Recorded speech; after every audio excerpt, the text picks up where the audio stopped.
We've got a lot of good information, don't we? I mean, you look at that mind map, lots of stuff on there.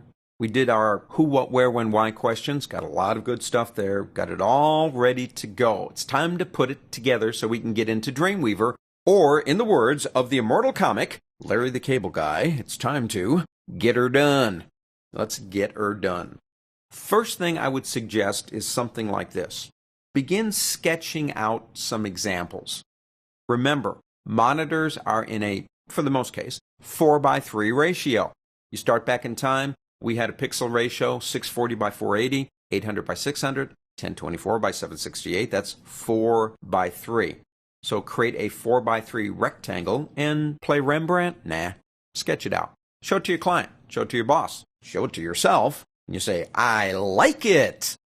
Go to the next step. I do have a tendency sometimes to be too organized for my own good. But what I like to do is something like this. That's a piece of grid paper, 4:3 ratio, and I've placed things on it that I think are going to work for this particular website. So it's very, very precise on how it's going to be translated into Dreamweaver. Why did I do this? What is it necessary for?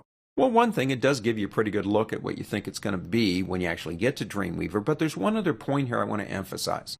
It's a photograph of me sitting in my studio.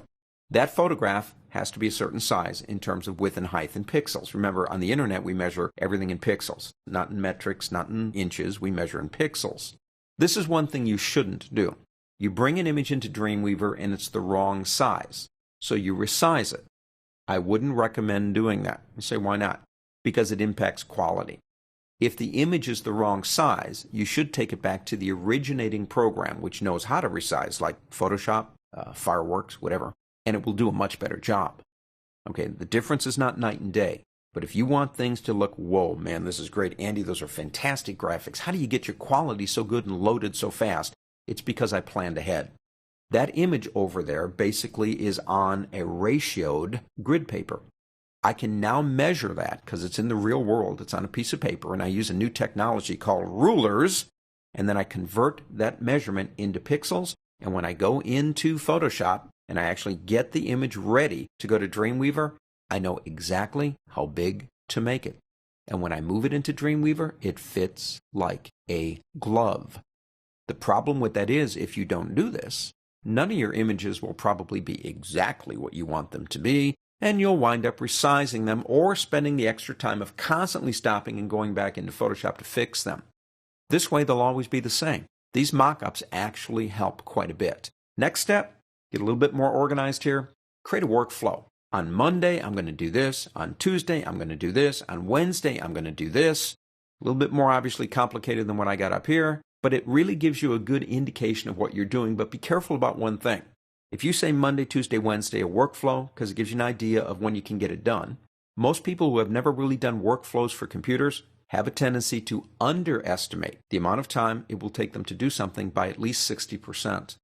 So you have to be careful about doing this workflow. The more you do, the better you get at it. So you got that all done. You're ready to go. A couple more steps here. Create a workflow. Now, a flowchart kind of workflow is something like this. And if you're in PowerPoint, they actually have tools that help you do this. So my landing page links to what? My information. In other words, it's a big old, like an organizational chart. It will help you when you get into Dreamweaver to actually put this all together. Dreamweaver actually has some features that help you do this part too, but it's not a bad idea to kind of get it started here. One more thing to do and you're ready to go. Create a structure. Dreamweaver wants what's called a site folder, but I want everything that's involved in the site in that folder. So you would have subfolders. One for, and this is my particular organization nightmare, you create your own. I actually have a folder in my site folder that contains the HTML documents. I have one that contains my images, but I also subdivide the images folder into GIFs and JPEGs and things like that. The document folder, PDFs, whatever you need to make the site work. I do one more thing. I have an originals folder. Inside the originals folder are all the original documents that aren't used on the website. The original high-res PSDs, the FLA documents for Flash, not the SWFs that we load. That would be in the images area. Everything that makes that site work originally, if I ever need to go back and work on it, I've got it right there. I then cloak that folder, and I'll show you how to do that later. But what cloaking does is it instructs Dreamweaver not to ship that stuff over to the other side, to the client side, to the server side, back and forth. That stays on my computer. It's just for me.